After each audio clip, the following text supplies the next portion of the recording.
Muy buenas tardes a todos, bienvenidos, gracias por estar aquí un domingo más dentro de este ciclo de conferencias de los domingos, que ya es un clásico de la institución. Así que bueno, gracias a todos por estar. Quiero comentarles algunas novedades, además de, bueno, de lo que siempre les comento, que esta casa tiene grupos de estudios, ramas teosóficas, reiki, seminarios. Próximamente, en julio, vamos a comenzar un curso de tarot egipcio, arcanos mayores. Así que los que tengan a cargo del profesor Claudio Girelli. Él estuvo justamente en este ciclo de conferencias el domingo pasado y realmente explotó porque les encantó a todos y bueno, nos pidieron si podíamos organizar precisamente un curso. Así que bueno, coordinamos con el profesor Girelli y ya para el próximo mes de julio comenzamos el día 7. Van a ser digamos, de 2 horas intensivo, todo el mes de julio, y después, bueno, seguramente lo vamos a convencer para los arcanos menores. Así que, bueno, vamos a tener todo el curso. Así que, bueno, están todos los invitados. Los que quieran recibir información, programas y demás, se acercan a cualquiera de nosotros, de los que estamos acá, a mí, y bueno, le hacemos llegar toda la información. También quería comentarles que se van a abrir 2, digamos, clases de yoga en 2 turnos, turno mañana, turno tarde, para los que tengan, digamos, interés en asistir a estas clases de yoga. Son 2 instructoras de primera, justamente una de ellas, bueno, iba a venir hoy, pero era el cumpleaños de su nietito, así que bueno, no vino. Pero bueno, realmente valen la pena y bueno, y otros cursos que también se van a abrir, otras actividades. Así que bueno, el que tenga interés, abajo tenemos un cuadernito donde pueden consignar sus datos, el mail o el WhatsApp, y nosotros le vamos a mandar toda la información, todas las actividades que desarrolla esta casa. Así que bueno, ya les digo, están todos invitados. Y ahora, bueno, vamos a darle formalmente la bienvenida a nuestra expositora del día de hoy, Ana María Llamazares, y voy a leer el recorrido de Ana María, que realmente es exuberante. Bueno, Ana María, la licenciada Ana María Llamazares es antropóloga y epistemóloga argentina especializada en el estudio de los lenguajes simbólicos y la evolución de la conciencia. Licenciada en Ciencias Antropológicas de la Universidad de Buenos Aires y magíster en Metodología de la Investigación Científica en la Universidad de Belgrano. Investigadora retirada del CONICET y del UNTREF, Consejo Nacional de Investigaciones Científicas y Técnicas de Argentina. Universidad Nacional de 3 de Febrero, creadora y directora de la plataforma Cuatro Vientos, espacio transdisciplinario. Es profesora del doctorado en Ciencias Médicas del Instituto Universitario del Hospital Italiano de Buenos Aires, docente de la revista Sofía y de la Fundación Columbia de Buenos Aires, donde dirigió la formación en pensamiento holístico y técnicas dialógicas. Dictó clases y talleres en diversos ámbitos privados y oficiales, entre ellos las universidades nacionales de Buenos Aires, Tucumán, Rosario, 3 de Febrero, del Salvador y Palermo, las universidades de Cambridge, Inglaterra, Autónoma de Barcelona, España, Autónoma de Occidente, Colombia, y el Instituto Integral de Estudios de California, dirigida de Estados Unidos, designada miembro honorario de la Fundación Azara de Historia Natural por su contribución a los estudios antropológicos en Argentina 2023. Entre sus libros se destaca El lenguaje de los dioses, Arte, chamanismo y cosmovisión indígena en Sudamericana 2004-2011, Del reloj a la flor de loto, crisis contemporánea y cambio de paradigmas 2011-2013, Diálogos para la convergencia espiritual, la sabiduría de los ermitaños, Vivir agradecidos 2022, y Símbolos de lo sagrado, el poder visionario de las imágenes chamánicas, editorial Kairos, Continente 2022. Colaboradora del diario La Nación, dicta cursos, conferencias y seminarios sobre la problemática de la crisis contemporánea, los nuevos paradigmas y el pensamiento holístico transdisciplinario. Facilita talleres sobre lenguaje simbólico, chamanismo, simbolismo, transcultural y autoconocimiento. Y la conferencia que hoy nos va a ofrecer Ana María es El poder de los símbolos en el mundo contemporáneo. Gracias, Ana María, por estar aquí. Muchísimas gracias.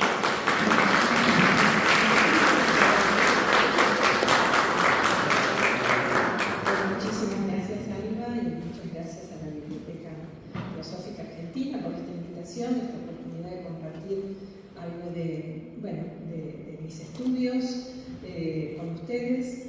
Así que cuando le presento, Alba me convoca para este año y le digo, mira un poco mi currículum, porque la verdad que yo tengo varios temas y a ella le interesó esto de los símbolos, así que me inspiró para armar una charla. Efectivamente, para poder hablar de símbolos es muy importante poder tener las imágenes, así que hoy, antes de arrancar un poco con el tratamiento de este tema, les voy a proponer hacer unos minutitos, o 1 o 2 minutitos de centramiento, concentración. Vamos a ir contemplando, además de este símbolo maravilloso que puse para abrir la charla de hoy, otros que están emparentados, aunque pertenecen a distintas tradiciones culturales, a distintas épocas, pero de alguna manera van a ver que tienen algo en común. Así que, los invito a sentarse erguidos, no necesariamente cerrar los ojos, porque la idea es que contemplen, aunque pueden hacerlo así, apenas entrecerrando los ojos, que también está bueno, hacer una especie de contemplación chamánica, una especie de velo. Así que voy a ir pasando algunas imágenes en silencio y ustedes acompañan.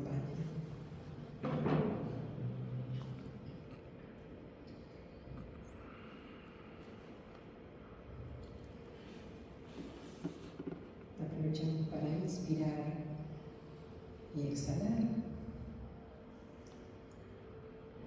Podemos imaginar que inhalamos a partir de ese centro luminoso.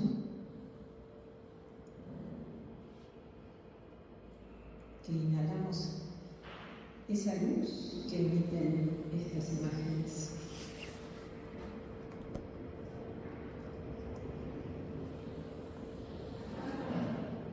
Que sentimos casi el aroma de esas flores que nacen de ese centro.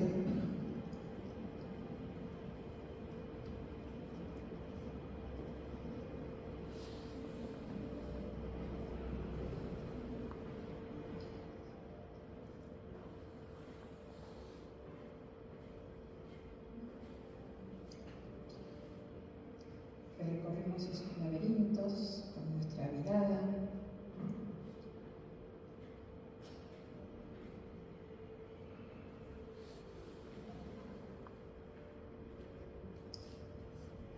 Que nos trasladamos en el tiempo.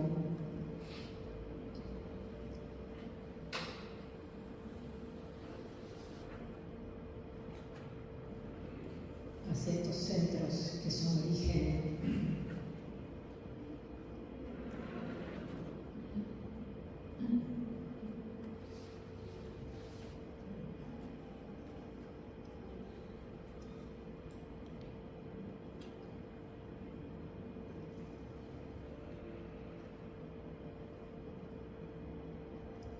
nos fuimos subiendo a Mesoamérica y acá a Norteamérica.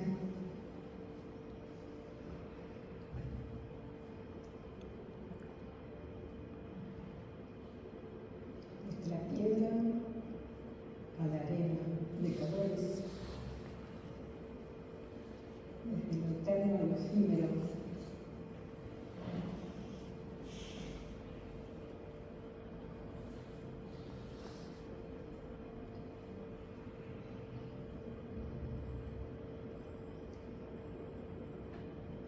Desde lo esotérico a lo onírico.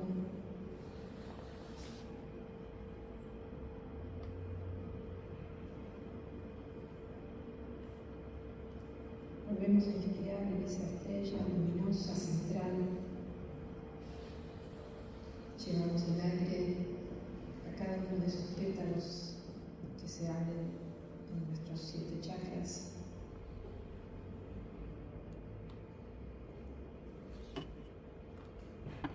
Podemos ir sintiendo esa sensación de expansión que genera el aire puro que entra, cargado de luz,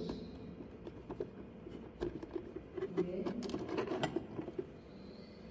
pureza,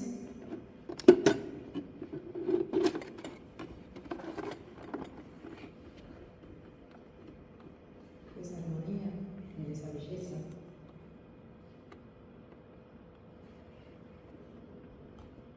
De esa profundidad.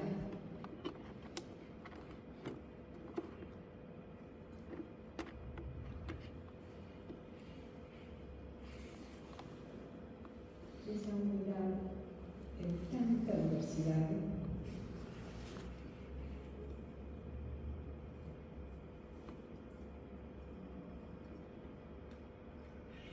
Ese movimiento evolutivo que expande nuestros centros, expande nuestra luz.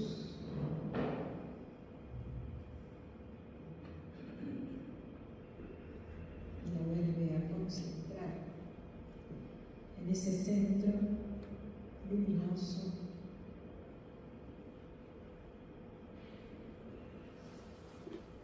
al que aspiramos llegar, de donde partimos. Ese centro que en rigor nunca hemos dejado, pero que tal vez necesitamos recordar.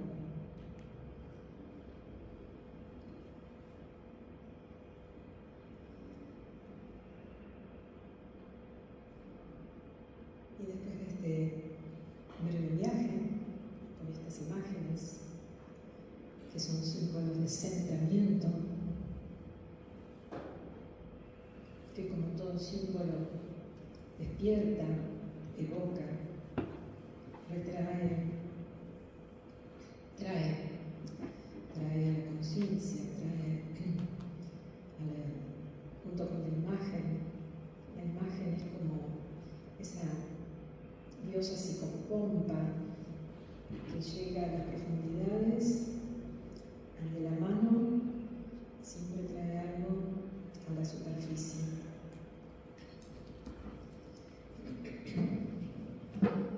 Y ahora los invito a tomarnos unos minutitos para compartir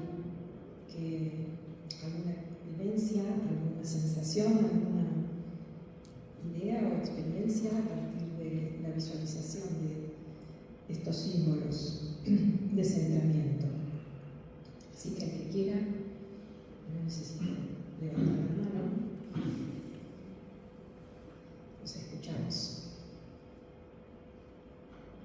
Lo que pude observar es que muchos símbolos son circulares. Efectivamente, tienen una estructura semejante, que es la estructura de los mandalas.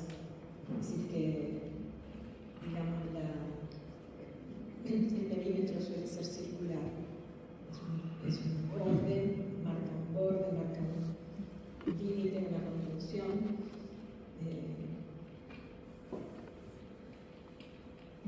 Es decir, que encontró esa similitud. En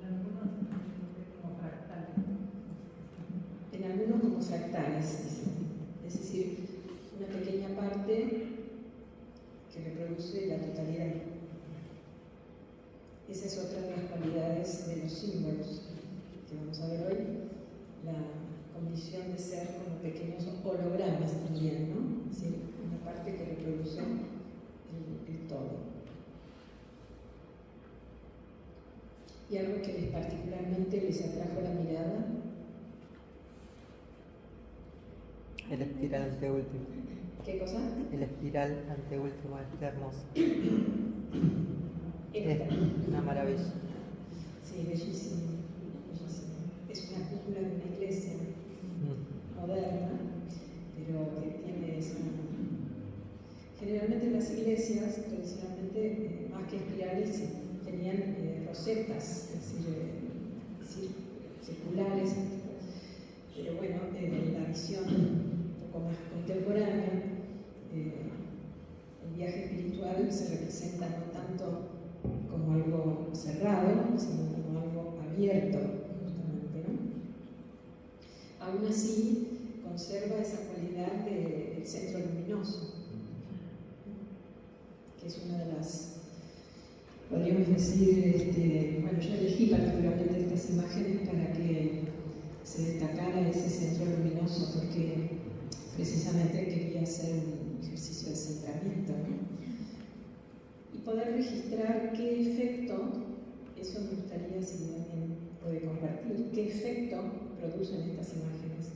Yo sentí como que todas proponen movimiento, ninguna se expresa, todas de alguna manera se expanden, se contraen. Ajá, proponen un movimiento de expansión y contracción, o podríamos decir de ampliación y de centración o centramiento, sería, ¿no? Que prácticamente también allí tenemos otra de las cualidades, ya vamos encontrando cualidades de los símbolos, pero esto es lo que a mí me interesaba, como que se pudiera registrar en la experiencia, ¿no? Que los símbolos, por supuesto hay símbolos de muchos tipos, de muchas clases, pero los símbolos con los cuales nos representamos, el trabajo interno, el trabajo de autoconocimiento, o el trabajo de centramiento, todos tienen un punto central, que es donde la mirada va primero, ¿no? Sí. Esta a mí como que, no sé, me vino a la mente como la representación de la vida humana y de la evolución. Tengo que me comenzó a acordar a esa espiral de Fibonacci. Efectivamente, bueno, sí, la visión evolutiva y la vida que se basa, la evolución que se basa en las leyes de la vida, digamos, siguen patrones que son no solo formales, sino tienen su base geométrica, numerológica, aritmética, arquitectónica, etc., ¿no? Eso, la serie de Fibonacci es la representación del crecimiento logarítmico en números, pero después eso trasladado a geometría da este tipo de imagen, que es la que también encontramos en los caracoles, por ejemplo, ¿no? En la naturaleza, me refiero, ¿no?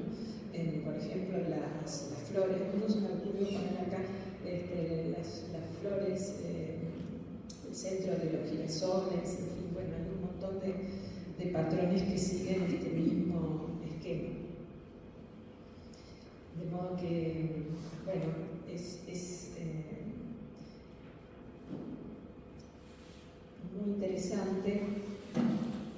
Por otro lado, el tema de los colores, que también ejercen digamos, un efecto, porque el cromatismo está estudiado, no solo para las artes, sino también para la sanación, para la cromoterapia, etc., y esotéricamente los significados de los colores. Esto, bueno, algunos arquitectos como Gaudí, por ejemplo, lo sabían muy bien, y han utilizado estas cristalerías justamente, ¿no?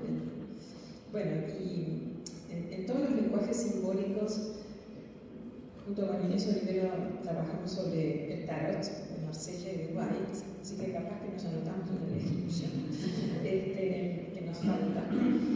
Y sí, ahora te doy la palabra. Quiero decir, el cromatismo tiene mucha importancia, no es, bueno, hoy me pongo el amarillo porque se me cantó, sino la imagen, los arcanos del tarot, un nivel de lectura es el color de los trajes, el color de los fondos, etc., ¿no? El color es una variable muy importante de información. Sí. A mí me pasó, sobre todo en el primer símbolo, que sentí que estaba en el Ein Sof, en la nada misma, en el árbol de la vida, arriba de todo, y a partir de eso, el momento de la creación. Y después pasaste la flor de la vida, que era esa blanca, con muchos pétalos. A ver, espera que también. Y bueno, yo veo como una manifestación física que me agarró un ataque de bostezos. O sea que me sanaron en cierta manera, se ve que estoy un poco cargada, ¿no? Por estrés. Los símbolos tienen esa cualidad, ¿no? Que nos transportan. Sí, exactamente. Esto es un crisantemo, en realidad. Es un dibujo de Jung, del libro rojo. Lo mismo que el anterior. Este también es un dibujo de Jung, que tiene 4 personajes, y este mandala también es de Jung. Así que bueno, son hermosos símbolos para empezar a hablar sobre el poder de los símbolos. Bueno, si alguien más quiere compartir algo. A mí me da una sensación de desarrollo, este espiral me encantó, desarrollo, de libertad. Y me quedé pensando si en el centro, es una sensación media rara, ¿no? ¿Está el ego o está el ser? Bueno, qué preguntas. ¿Qué le parece? En el centro, dice el señor que se quedó pensando si en el centro está el ego o está el ser.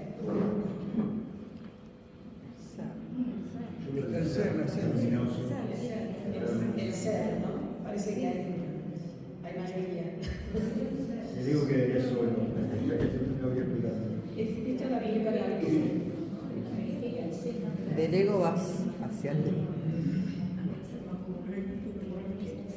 Habla más fuerte porque si no, no te van a escuchar. Que cuando veía las imágenes se me ocurría que el centro es el todo, que se expresa en la manifestación de diferentes formas, como si atravesara el espectro solar, ¿no? Y en verdad lo que magnetiza es esa luz central, que es unitiva, es la que le da sentido a la periferia, me parece. Porque el centro en realidad es el centro y la periferia al mismo tiempo, ¿no? Esa es una de las cualidades de los símbolos, que ya lo había mencionado, lo holográfico, el todo en la parte y la parte en el todo. Y el centro tiene ese magnetismo tan grande porque reúne, concentra, es como que nos conduce al origen, nos conduce por lo tanto al ser, que es la esencia, pero al mismo tiempo está reverberando, refleja, representa la totalidad. Entonces produce un efecto unitivo, produce un efecto de paz también, ¿no? Bueno, lo que logra la meditación, que es la centración, llegar a un punto de stillness, ¿no? de quietud. El ego, ¿cómo? No te estoy disparatada, pero con la pregunta si era el ser o el centro, se me ocurre. O el ego. Se me ocurre que el ser es centrífugo y el ego es centrípeto. No como centramiento, sino como autosuficiencia. Es como, sí, bueno. El ser está en el centro, o sea que por consiguiente se expande, pero se realimenta. pero en el ego no hay realimentación, hay un autocentramiento. No hay centramiento tampoco. Bueno, yo quería aclarar algo respecto de esta distinción muy interesante que para hablar del ego y del psiquismo, que son como dos centros del psiquismo, pero también son dos niveles o dimensiones, podríamos decir, ¿no?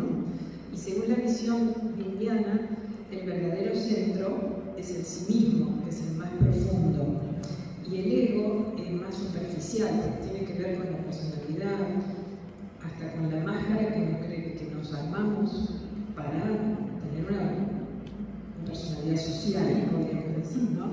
Y yo creo que la representación del centro lo dice lo que está diciendo vos, porque en ese centro luminoso hay un centro, además. Además, está hay un centro. otro centro que es cuatripartito, ¿no? Con lo cual, la cuatripartición, pero justo dirigí la mirada hacia ese símbolo que tenemos allá al fondo, que es también la cruz. Digamos, hay dos símbolos elementales, como podríamos decir, esenciales, que es el círculo con punto interior, que es la representación más despojada, podríamos decir, y más abstracta del ser, pero también en la astrología se utiliza para el sol, que está de alguna manera ligada al ego, ¿no? Es que en realidad ego y sí mismo, o ego y ser, no habría que contraponerlos, porque son como hermanos que se llevan de la mano, no puede haber uno sin el otro, ¿verdad? Ahora, es interesante recalcar o recordar que el ego se forma a partir de un descentramiento. Entonces, el ego, psicológicamente, es como, perdón, entro en terrenos que por ahí no es el mío estrictamente, pero el ego se forma a partir del reflejo del niño, digamos, se constituye su identidad por espejamiento con los padres, con la madre, en principio, ¿no? Y a nivel cultural y social, y ahora quisiera ya entrar un poco en el contenido de por qué es importante volver a trabajar con los símbolos en nuestro mundo contemporáneo que está tan ligado de lo simbólico, que hemos desarrollado una mente puramente racional y hemos a expensas de la mente intuitiva, que es la que capta el significado de lo simbólico, ¿no? Ese descentramiento es lo que permite la constitución de una idea de sujeto, digamos.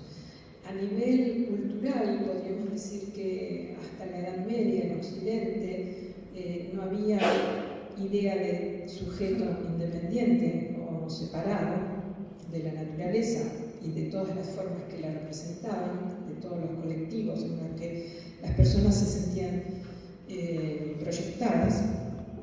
Y esto se refleja en la cosmovisión. La visión geocéntrica es claramente circular. Recién en la modernidad, después de la Revolución Copernicana, con la elaboración de lo que fue el sistema heliocéntrico, con el Sol al centro, que implicó un descentramiento a nivel de la conciencia colectiva, la Tierra quedó desplazada del centro. Y los humanos nos identificamos más con el Sol que con la Tierra, como idea de ego. Es decir, que nuestro ego colectivo también es una configuración social descentrada. Ya desde la modernidad en adelante sufrimos este descentramiento que es constitucional, que es estructural, que fue imprescindible para constituirnos como sujetos. Y por lo tanto, necesitamos no solo descentrarnos, sino después recentrarnos. Ahora estamos como sufriendo las consecuencias de ese excesivo descentramiento que trajo no solamente un descentramiento constitutivo necesario, sino tal vez un exceso y un corte con el cordón umbilical, podríamos decir, al centro. Y para hablar entonces del descentramiento, que sería la segunda parte de esta película, vamos a hablar así un poco de cómo fue el devenir del pensamiento simbólico. En la antigüedad, las culturas tradicionales eran altamente simbólicas, digamos, todo estaba relacionado como cada hecho de la naturaleza y de lo humano también constituía una señal, un símbolo de otra cosa. Y en la modernidad llegamos a este punto que el sociólogo Max Weber identificó y le puso un nombre como desencantamiento del mundo. Y voy a citar una frase. Fíjense que es de comienzos del siglo XX, de 1919, donde él dice: la intelectualización y racionalización crecientes no significan, pues, un creciente conocimiento de las condiciones generales de nuestra vida. Su significado es muy distinto. Significa que se sabe o se cree que en cualquier momento en que se quiera se puede llegar a saber, y que por lo tanto no existen en torno a nuestra vida poderes ocultos o imprevisibles, sino que por el contrario todo puede ser dominado mediante el cálculo y la previsión. Pero esto significa el desencantamiento del mundo.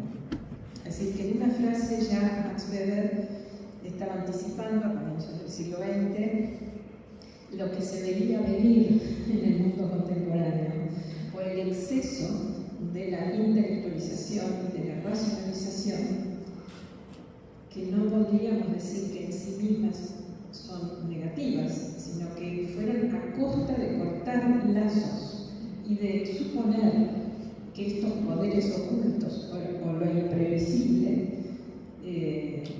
no existían o se podían controlar.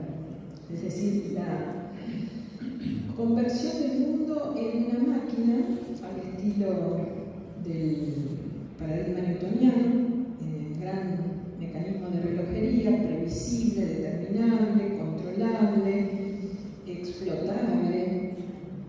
Y por lo tanto, para poder explotar la naturaleza, para poder controlar ese mundo de pura materia, según la visión materialista, racionalista, determinista, fue necesario cortar los vínculos con todo lo vital, con todo lo anímico, podríamos decir, con todo lo espiritual.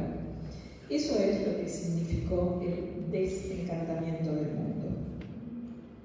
Entonces, a partir de esta visión de que el mundo moderno, el paradigma moderno, racionalista, se asienta en una operación cognitiva que es la fragmentación, se genera un tipo de conciencia. Occidente no es solo un espacio geográfico o histórico. Occidente terminó siendo un estado de conciencia, que todos, de alguna manera, somos deudores y participamos. Es la concepción del mundo como solo materia. No estoy justo en un ámbito que todo el mundo crea eso, pero sí en el, digamos, como conciencia popular generalizada. Y por lo tanto, bueno, se cae. Por lo tanto, una conciencia basada en la fragmentación y el desencantamiento ha dado lugar a un estado de conciencia también fragmentado y desencantado. Y ahí es donde nace, podríamos decir, la necesidad, el requerimiento de compensación. Y esa compensación viene de la mano del retorno a la función simbólica. Se cae porque está flojo acá, pero no sé si se puede. Bueno, no importa. Es interesante volver sobre el concepto de lo que es un fragmento, porque se habla mucho de fragmentación. Cuando se fragmenta, todo puede ser dividido en sus partes constitutivas, pero cuando se fragmenta se cortan los vínculos de cada parte con la totalidad. Es decir, que un fragmento es una parte rota, es una parte que ha perdido la capacidad de volver a reintegrarse a una totalidad mayor, a un sistema que lo comprenda, con sentido. Y aquí llegamos a otra palabra muy importante que es el sentido. El desencantamiento ha generado una crisis de sentido. ¿Por qué? Porque todo se ve como desvinculado, como separado, como independiente. Se ha asumido, porque ese es el pensamiento cientificista, que es mejor dividir, fragmentar, analizar, que es una de esas formas canónicas de llegar a la verdad.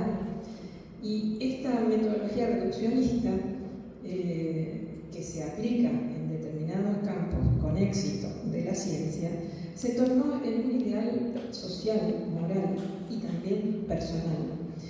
Con lo cual dejamos de percibir la interrelación de todo lo existente.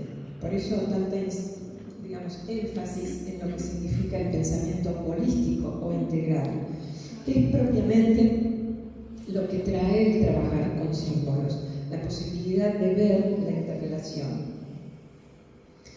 Y llegamos a este punto donde hoy en día la fragmentación es casi, diríamos, una espada que nos atraviesa de norte a sur y de este a oeste. Tenemos fragmentación anímica, fragmentación psíquica, porque hemos desvinculado fuertemente lo consciente de lo inconsciente. Tenemos una desconexión o fragmentación espiritual, precisamente porque esta fragmentación fue a costa de desvincularnos de lo sagrado o restringir el ámbito de lo sagrado a lo religioso, que no necesariamente es así. Estamos sufriendo las consecuencias de la fragmentación ecológica en la explotación de la naturaleza y todo lo que significa el cambio climático.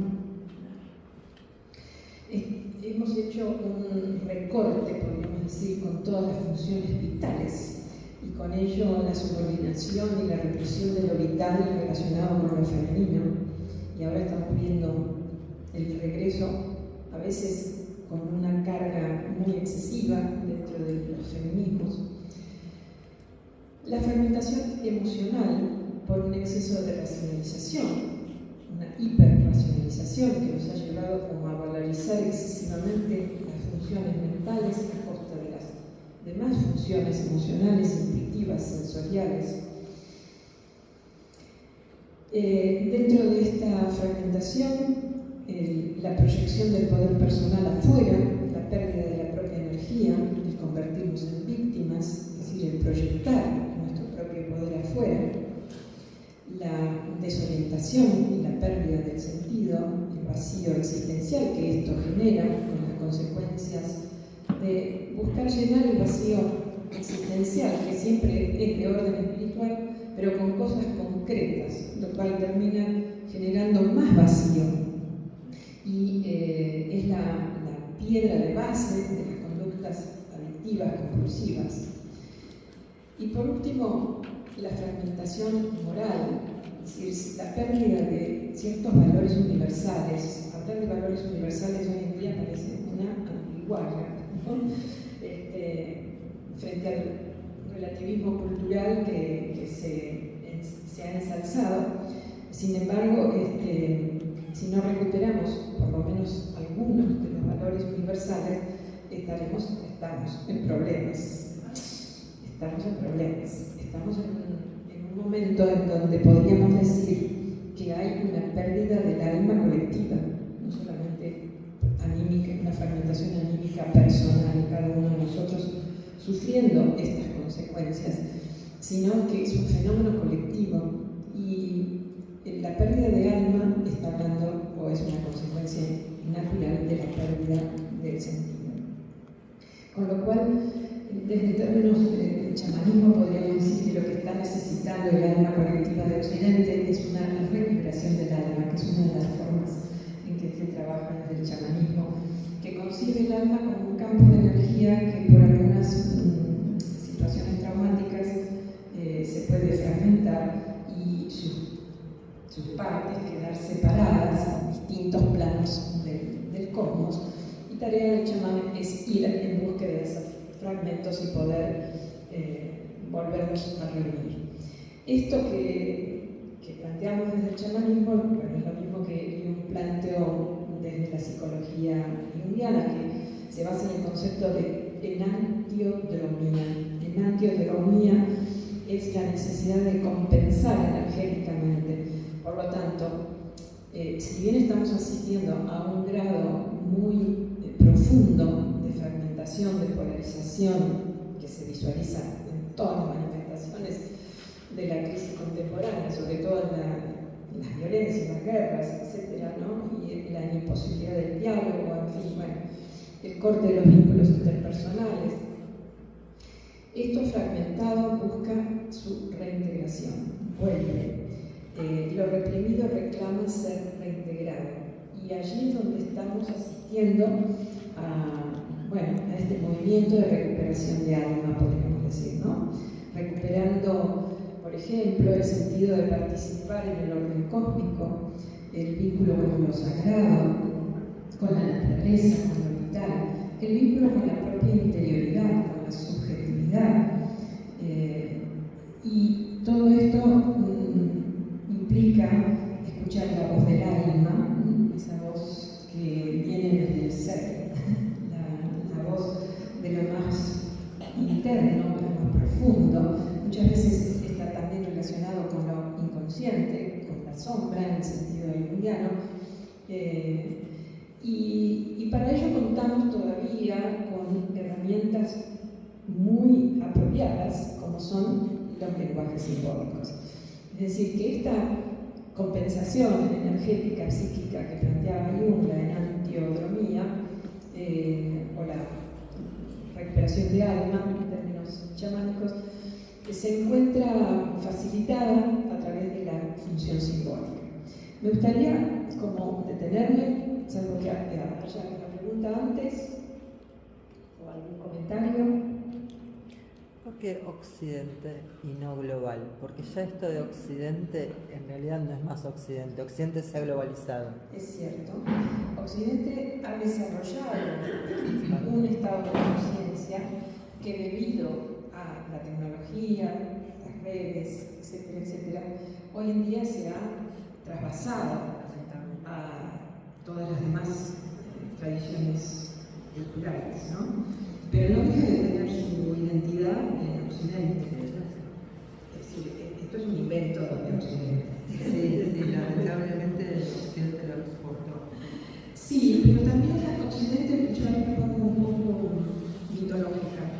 Occidente desarrolló el mito proteico. Occidente fue quien logró robarle el fuego a los dioses, el fuego de la conciencia, el fuego de la individualidad, de la identidad como sujeto autónomo y singular. Que estemos en una fase de exacerbación no quita ese mérito, que ninguna otra tradición cultural lo desarrolló, ni Oriente ni las culturas originarias de América, que ahora, claro, se ven atravesadas, obviamente, por la globalización, que trae también una homogeneidad, una estandarización de valores. Como la perspectiva, la conexión unitiva lleva a toda la instrumentación de lo humano de forma antagónica. Se prioriza lo que está bien, lo que es moderno, lo que es evolucionado, entre comillas, y se deja de lado aspectos de la sombra donde habitan talentos desconocidos, un poco el ataque a la sombra, a lo oscuro, pierde el sentido de la empatía humana, porque todos tenemos todo. El mito de la creación con Adán como hombre que da, digamos, inicio a la vida, que Yahvé le da la vida y recién después saca a Eva como una costilla, ¿no? Y aparentemente el mito ha dejado sus secuelas. Y todo esto lleva a una priorización de lo intelectual sobre lo intuitivo. Y evidentemente la cultura es... No sé si han escuchado, porque... me escuchan porque mi voz es un poco... Pero claramente parte de este proceso de desencantamiento se asienta en el, como dije, en la fragmentación de consciente e inconsciente, por ejemplo, ¿no? Y con lo inconsciente se asocia todo aquello que queda en sombra, todo lo reprimido. Es una gran sombra que generó Occidente, donde hay sectores sociales, todo lo diferente, lo femenino, lo vulnerable, lo sensible, en fin, la verdad es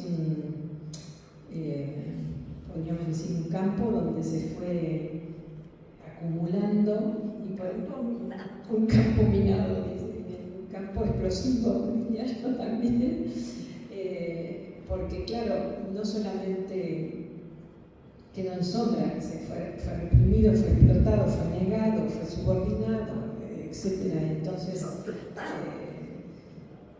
se le ha quitado, digamos, a identidad, casi existencia. Entonces todo eso que se manda al sótano en algún momento toca la puerta y bueno, entre eso la función simbólica, ¿no? La función simbólica también quedó restringida a algo como esotérico, algo de segunda, algo medio cuestionable, dudoso, cuestionable, peligroso. Sí. Con todas estas imágenes y las energías que emanan, se me ocurre pensar que esta idea de fragmentación o cada fragmento en sí mismo porta vida y puede estar reclamando la unión, puede estar como la idea de que puja, es un pujar al revés, en lugar de para salir, para entrar a esa unión de la que salió en un momento. Sí, lo que pasa es que estamos en un momento que muy particular de la historia de la conciencia humana, diríamos. Algunos llaman la segunda era axial, porque vamos a recuperar esa conexión con lo vertical, el gran cambio de paradigmas, la era del acuario, como lo quieran llamar, ¿no? En donde el gran desafío no es retornar al pasado y perder lo que la modernidad nos ha ofrecido. El gran desafío es seguir adelante, pero volviendo al origen. El origen es un concepto muy importante, que no es solo el origen del tiempo. El origen es la fuente, es la esencia, es ese centro, ese lugar donde en toda ceremonia se pone el fuego, generalmente, y es el lugar que representa la fuente de lo vital, tanto en espacio como en tiempo. Cuando uno se reúne alrededor de un fuego y hace una ceremonia, generalmente en círculo, ese lugar emana una determinada energía que nos permite reconectar. Pero también el origen es una reconexión con el tiempo de los orígenes, que en realidad es una eternidad. Y lo increíble es que la función de esa instancia metafísica que es el origen, que no tiene espacio y tiempo, aunque pueda tener una representación en un centro, en un momento, es regenerativa. Microestructura. ¿Cómo? Microestructura. No le escuché. Microestructura. Microestructura. Sí, en realidad es micro porque es pequeño, pero para mí es holográfico en ese sentido, ¿no? Es lo pequeño que contiene lo grande. Lo increíble de este momento que estamos viviendo es que todo esto, la conciencia, a partir del siglo XX y todos los cambios que se han producido, todo esto se está como redescubriendo, se está reelaborando.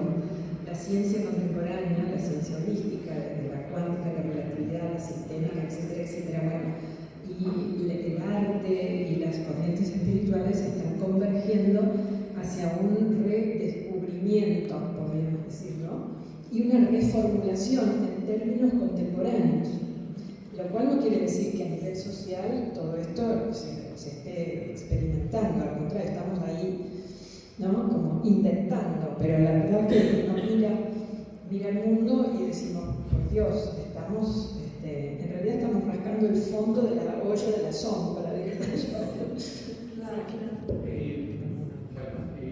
En principio las ciencias, que en un principio estamos tratando de desarmar todo en partes minúsculas para poder entenderlas, se enfrentan a esta nada y a partir de la sistémica se empiezan a buscar, empezamos a buscar nosotros de reintegrar todo esto.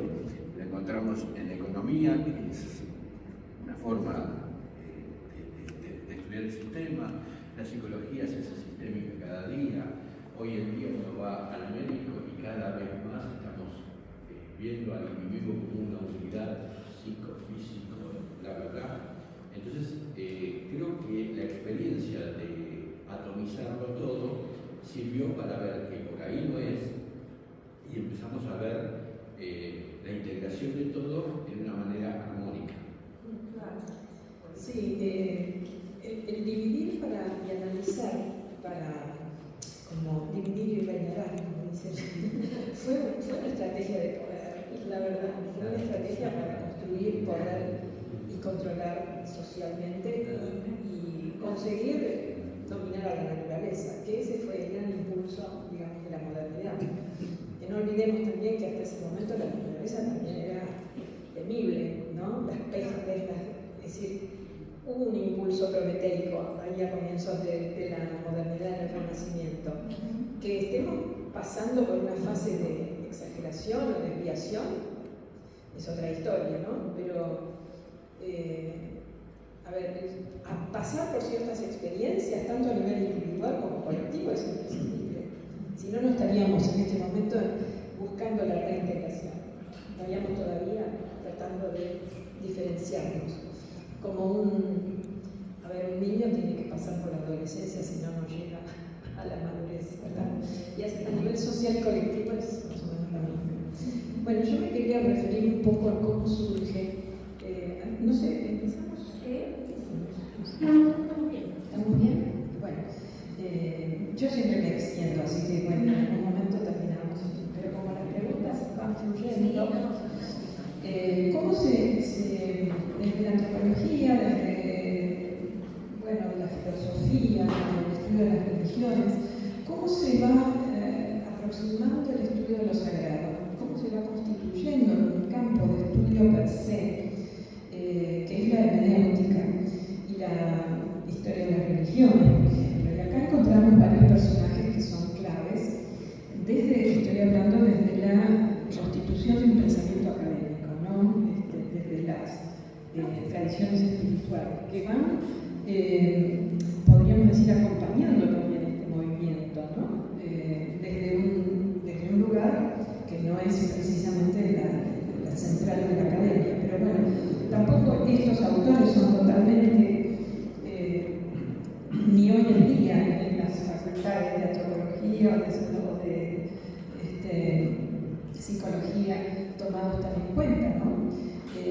Cassirer, que vuelve a poner el acento y recentrar la visión de la antropología sobre el mito y el fenómeno humano que funda el mito, que es el símbolo. El símbolo y la función simbólica como una estructura de la conciencia, no como una etapa de la evolución primitiva del hombre, sino como como algo constitutivo y esencial. Lo mismo Mircea Eliade, que hace este estudio comparado de las religiones, del chamanismo, tiene una obra que sigue siendo liminal en ese sentido, y constata esto que hablábamos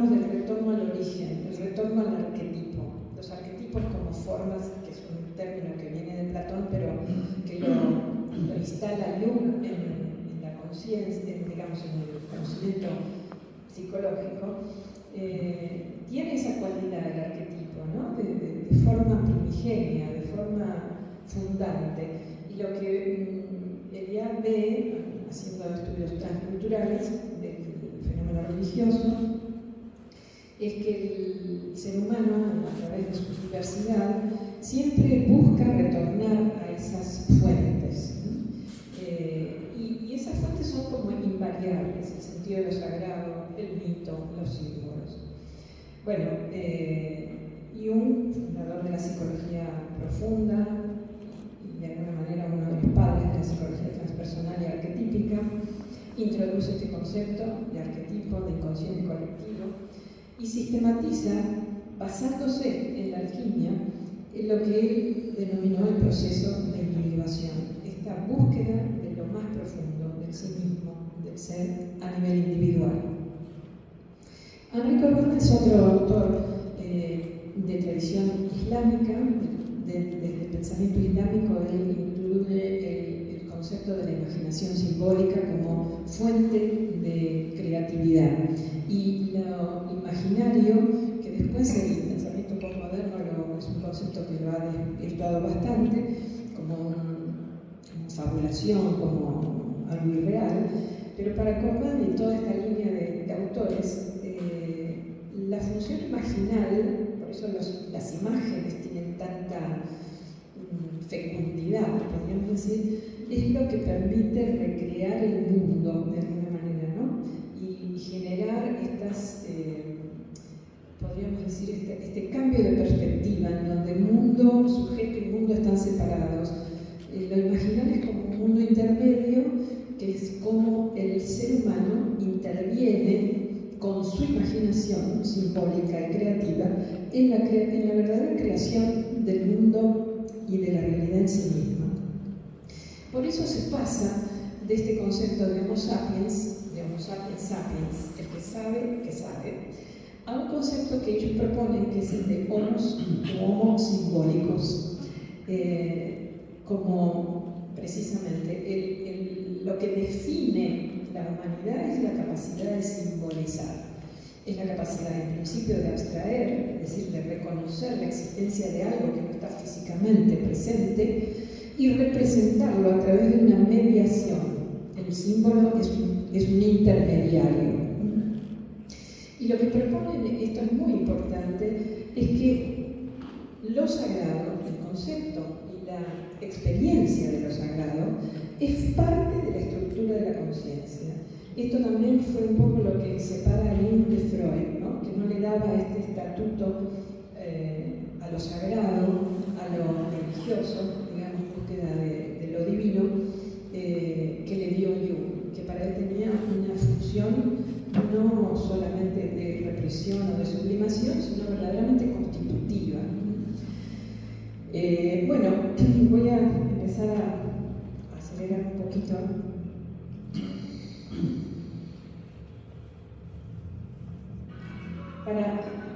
Creo que tenemos que pasar inevitablemente por una definición de lo que es el símbolo y de su origen, del origen o la etimología de la palabra, que viene del griego, sim, quiere decir conjunto, balein o balón, que quiere decir proyectar juntos, volver a juntar, religar. Por eso el símbolo es la función principal de un símbolo es intermediar, es juntar, reunir. Antiguamente esto viene de la división de un objeto, una moneda, una medalla, que las dos personas cortaban y se llevaban, y se consideraba que hasta que no se volvían a reunir, esa unidad estaba como pulsando por encontrarse, ¿no? Por lo tanto, el símbolo tiene una función mediadora de actuar ligando, reuniendo niveles distintos de conciencia, lo sagrado y lo profano, es decir, el cielo y la tierra, el espíritu y la materia, lo invisible y lo visible, y como decía Inés, lo consciente con lo inconsciente. Esto es muy importante porque en base a esta función del símbolo se edifica toda una psicología, toda una búsqueda de integración de la psique. Es importante también recalcar la diferencia entre signo y símbolo, porque símbolo es algo mucho más abierto, más profundo, con esta cualidad creativa, podríamos decir, de estar en el lugar de otra cosa, de tener un significado que no es único, por eso multívoco, de depender del contexto, de la interpretación, de unir conceptos que pueden parecer paradójicos, de integrar opuestos, de velar un significado y al mismo tiempo velar gran parte del significado, ¿no? Un símbolo nunca dice todo, al contrario, muestra y deja algo que es el misterio, que deja esa parte de incertidumbre. Mientras que signo es una convención social. Signos son el lenguaje, las palabras alfabéticas, los signos de la calle. Es algo que está en lugar de otra cosa. Es algo que se establece socialmente, una convención, la luz roja es parar, la luz verde es avanzar, y bueno, y todo el mundo entiende y ahí termina, digamos, comunica algo. Mientras que el símbolo en realidad promueve, podemos decir, más que una función comunicativa, el símbolo tiene una función significativa, y eso marca una diferencia cualitativa con los signos. Todo símbolo es además un símbolo, pero no todo signo es un símbolo, ¿no? El símbolo es más abarcativo, más incluyente.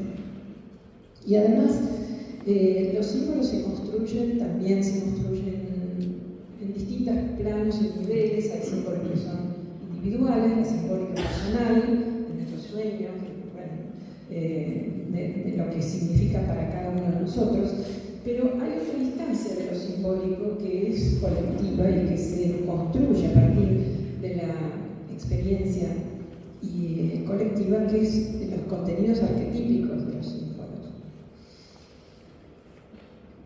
Son varias las funciones que cumplen. Ya hablamos de la función mediadora, es decir, que los símbolos actúan como puente, unen los opuestos.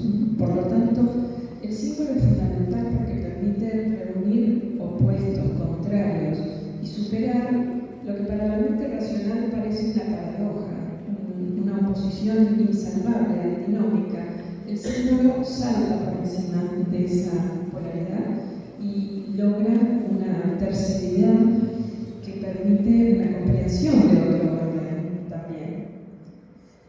La segunda es centrípeta, es decir, que atrae la atención hacia un centro, como estuvimos viendo en las primeras imágenes, y ese centro es el nudo de relaciones. En ese centro se unen el origen, el futuro, el pasado, el presente, se une el todo y la parte, se unen los contrarios. Por eso tiene una fuerza unificadora el símbolo. También sintética en este sentido, porque el símbolo, sobre todo cuando son símbolos visuales, hay símbolos sonoros, hay símbolos de otros tipos, pero yo estoy refiriéndome a las imágenes, básicamente. El símbolo actúa como un holograma, es decir, como una parte que representa el todo, como una condensación holográfica. Y siempre remite a la idea de la multidimensionalidad, que esto es otro de los fundamentos del simbolismo y de las cosmovisiones simbólicas, que el universo está constituido por múltiples dimensiones, o mundos, o capas, o universos paralelos, y el símbolo es lo que permite remitir de uno a otro, y unir o transversalizar esa multidimensionalidad. Por otro lado, tiene una función, como también vimos acá, creativa, evolutiva, es generador de significado. El significado es una construcción, es un emergente, es para el momento, no es una relación eterna, unívoca, que sea para siempre. Hay algo que tiene que ver con el objeto que busca ser conocido y el sujeto que busca develar su significado. Hay como una atracción, podríamos decir, entre sujeto y objeto que se unifican, se encuentran en el símbolo. Por lo tanto, es altamente participativa, dinámica la función creativa de los símbolos. Varios son los fundamentos del simbolismo. Los voy a pasar muy rápido porque quiero dejar también otro espacio para compartir. El fundamento que recién acabo de mencionar tiene que ver con una ontología, es decir, una concepción de qué es, cómo se mueve esto, de cómo es el universo. El universo, para la visión simbolista, es un universo constituido por múltiples planos, es multidimensional. Por lo tanto, el símbolo es un holograma. Estoy repitiendo, ¿no? Pero la parte es el todo, como el todo es la parte. Esto habla de que entonces todo el universo está interconectado. Esto es algo que fundamentalmente están desarrollando los nuevos paradigmas, la concepción de que hay una interrelación a nivel cosmológico y por supuesto a nivel de la persona, ¿no? Y en ese entrelazamiento el rol de la conciencia es fundamental, porque la conciencia humana parece haber llegado al devenir evolutivo para lograr justamente este cometido, que es como destino cosmológico, destino del cosmos. Actuar sobre la creación propia del observador, al modificar lo observado. El principio de inclusividad, es decir, que todo está contenido en sí mismo, por resonancia, por reverberación o por correspondencias, según los principios herméticos, todos los planos están contenidos o todos los niveles están contenidos dentro de cada uno. Otro de los fundamentos del simbolismo es la especularidad, el universo espejo, la simetría. Lo que aparece en el mundo visible es nada más que un reflejo del mundo invisible. Hay una estructura formal fundante que está del lado de la causa, por encima del mundo visible, que la numerología la refleja perfectamente, la numerología pitagórica. Bueno, en el conocimiento de las culturas andinas también está esto que se llama la Yatunca o ley del 9, es una cosa muy curiosa de las propiedades del 9 que se va como espejando entre sí, no sé, como un ejemplo, pero en realidad esta cualidad especular es lo que buscaban tanto Pauling como Jung cuando hablan de sincronicidades. La sincronicidad es la emergencia de una especularidad entre el plano físico y el plano psíquico. Esto es lo que desde las leyes herméticas se conoce como principio de correspondencias, así como es arriba, es abajo, y así como es afuera, es adentro. Otro fundamento del simbolismo es lo que se llama la ley de analogía inversa. Todo lo que el ser humano busca en las alturas, que generalmente es a donde miramos en busca de lo espiritual, lo puede encontrar en las profundidades. Y esto es muy importante porque revierte la mirada hacia el interior y hacia lo profundo, hacia lo inconsciente. Lo inferior es también lo interior. Es decir, ahora se empiezan como a encadenar todos estos principios. Lo que buscamos adentro también lo buscamos en las profundidades. Lo que está dentro nuestro, fíjense que la de la derecha es la imagen de una dendrita, una neurona. Lo que tenemos adentro de nuestro cerebro es tal cual la estructura que se refleja en una hoja, que se refleja en un árbol, que se refleja a veces en la estructura de los ríos. Este reconocimiento es fantástico porque somos parte. Esto es lo que nos permite darnos cuenta de que todo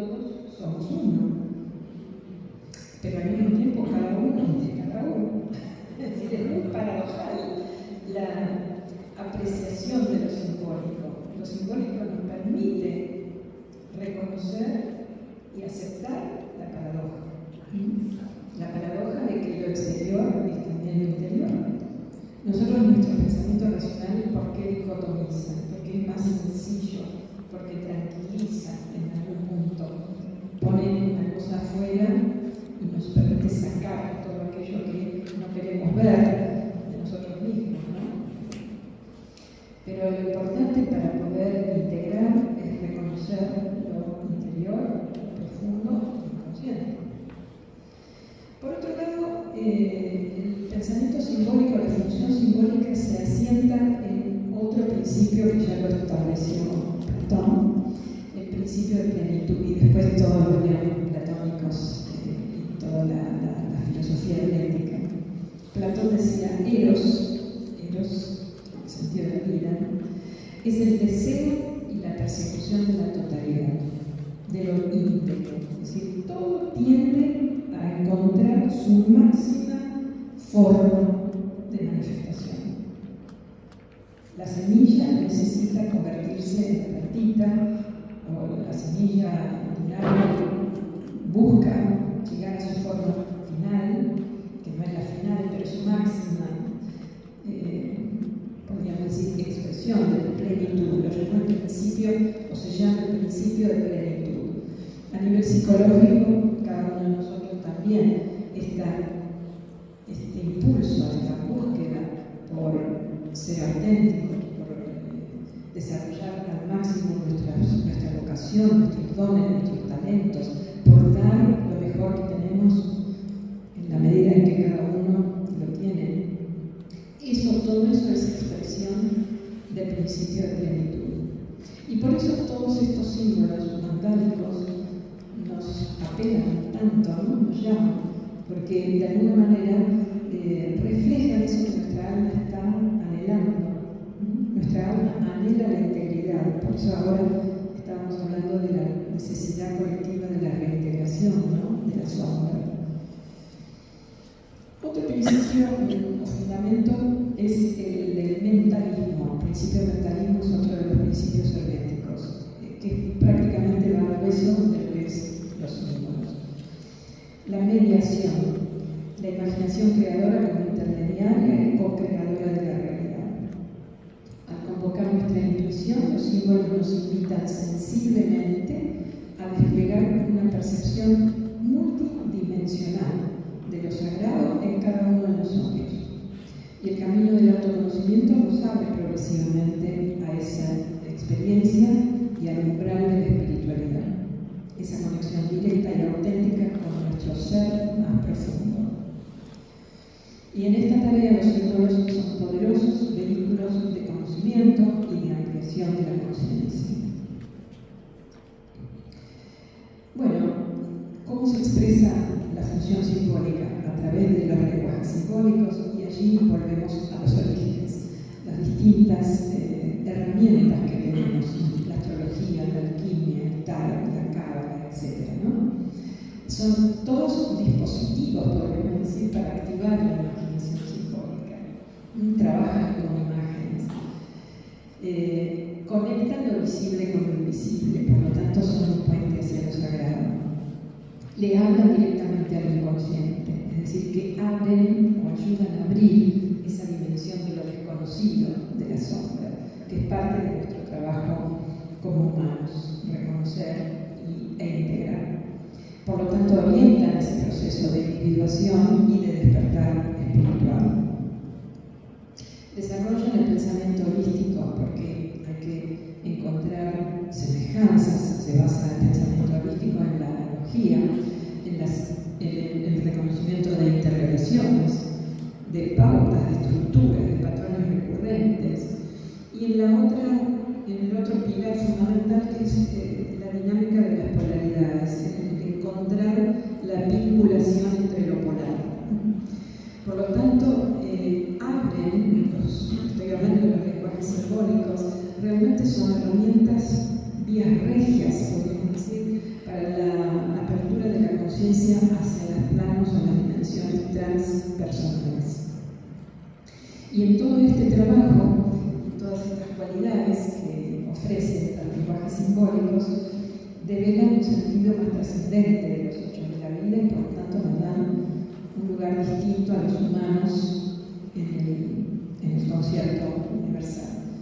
Trabajar con símbolos entonces abre dimensiones de significado que están a veces más allá de nuestra comprensión inmediata.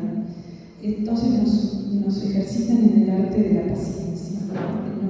Cuando no comprendemos, nos ponemos ansiosos, generalmente queremos saber todo rápido y ya, y cerrar, y decir, bueno, esto ya lo tengo. Y los símbolos siempre dicen, no, hay algo más.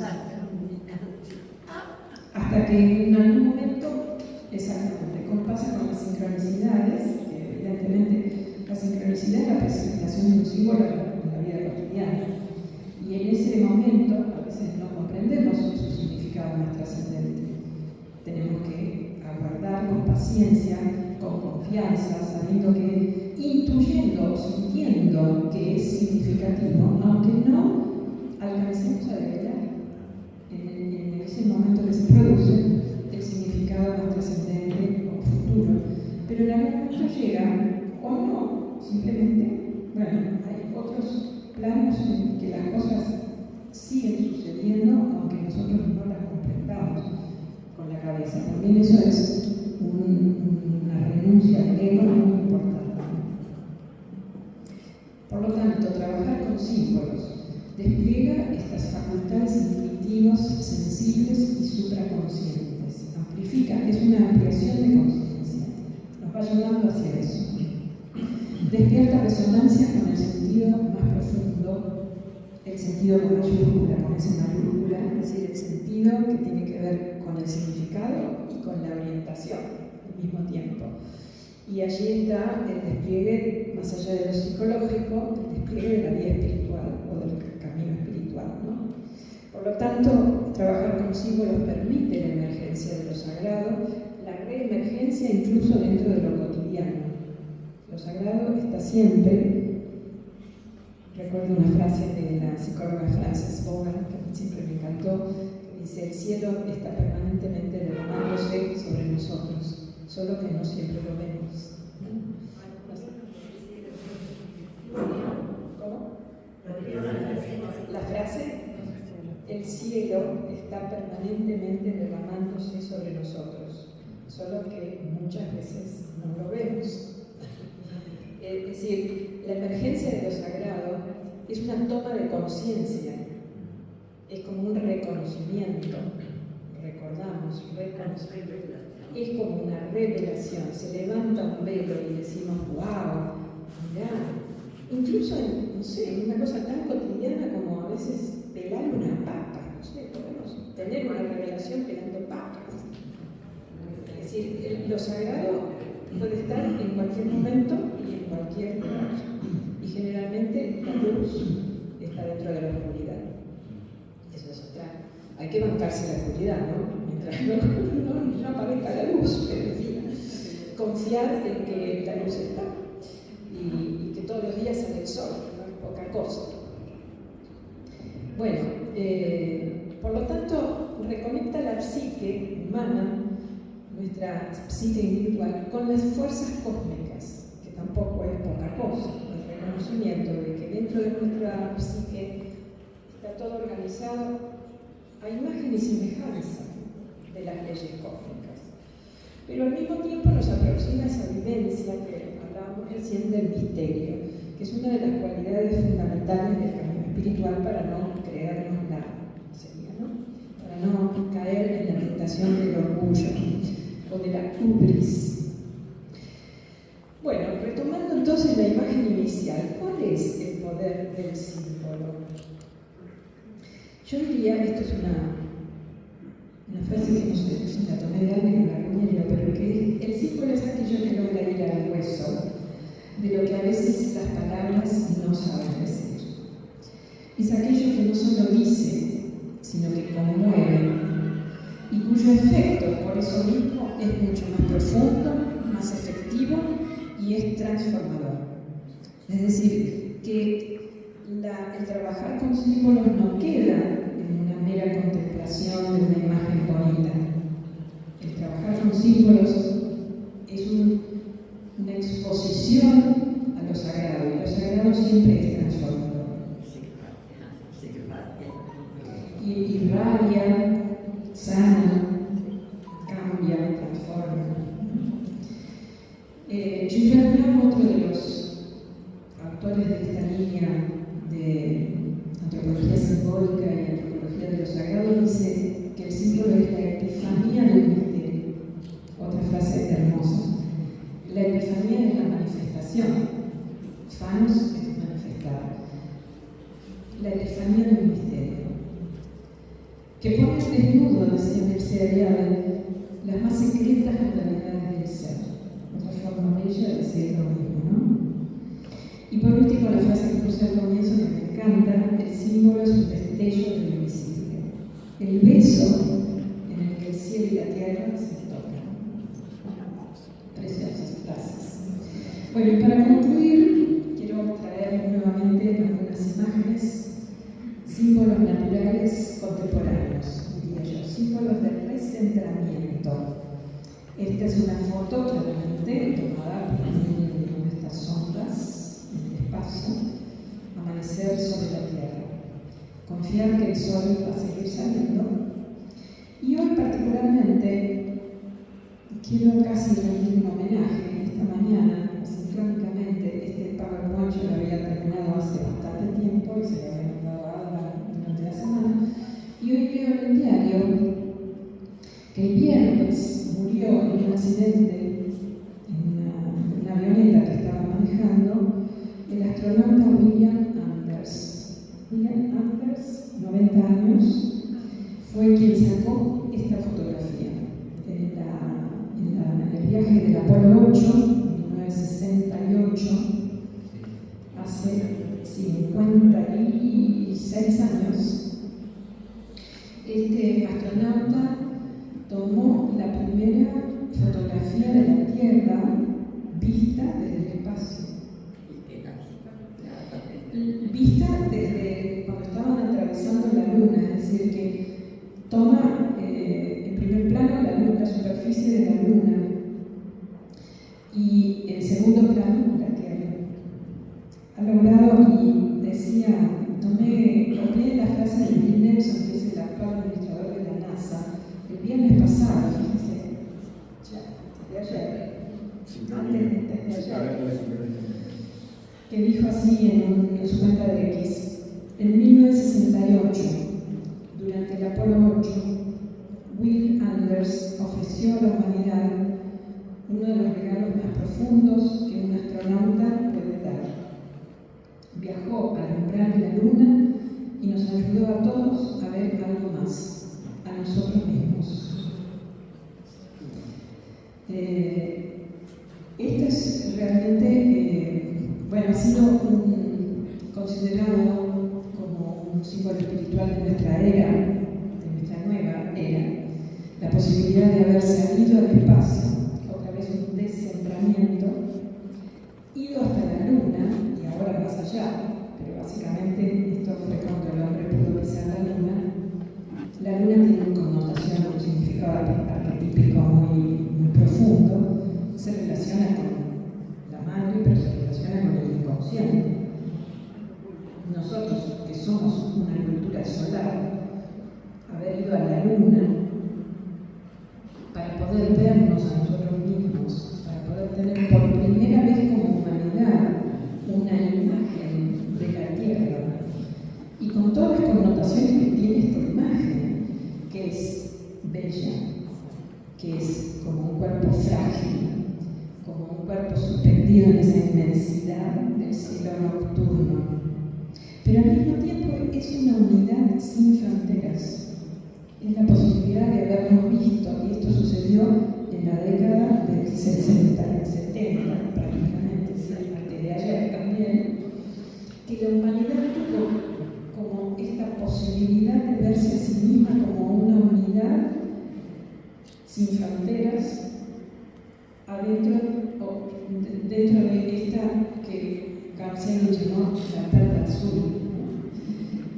A mí me parece que dar la charla, este símbolo natural de nuestra era, que además significa el viraje de conciencia que estamos atravesando profundamente, que es la posibilidad de cambiar de perspectiva. Salir, esto lo ha logrado el ser humano, gracias también a la técnica y a la ciencia, salir de la visión geocéntrica, descentrarse para poder volver a mirarse. Muy importante. Y para concluir, bueno, les pongo una frase de Joseph Campbell, el gran mitólogo, que le dio a esto una gran trascendencia.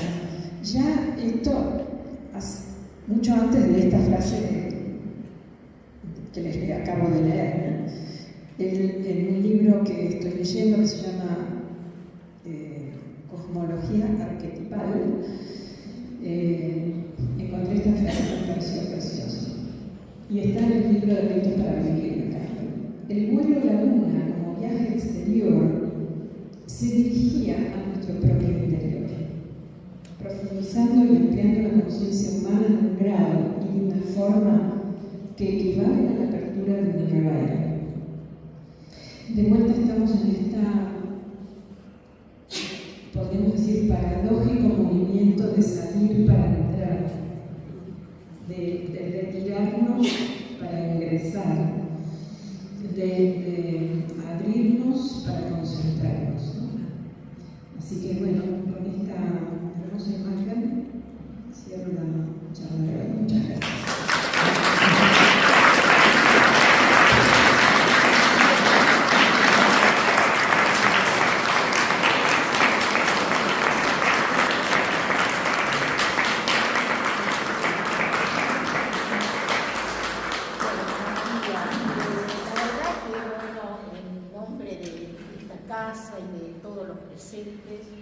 No queda más que agradecerte esta motivadora conferencia que nos diste, porque nos dejó un abanico de elementos para reflexionar. Y ese es el objetivo de este ciclo. Así que bueno, la despedimos con otro aplauso. Muchas gracias.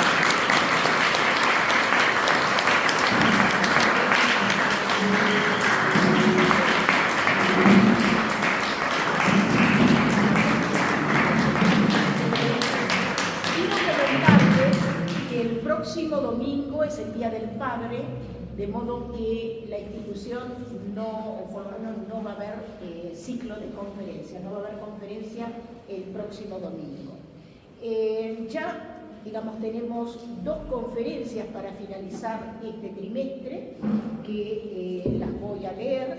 El domingo 23, siempre a las 18 horas, tenemos una conferencia que va a tratar sobre la aparición del avatar expectativa mundial.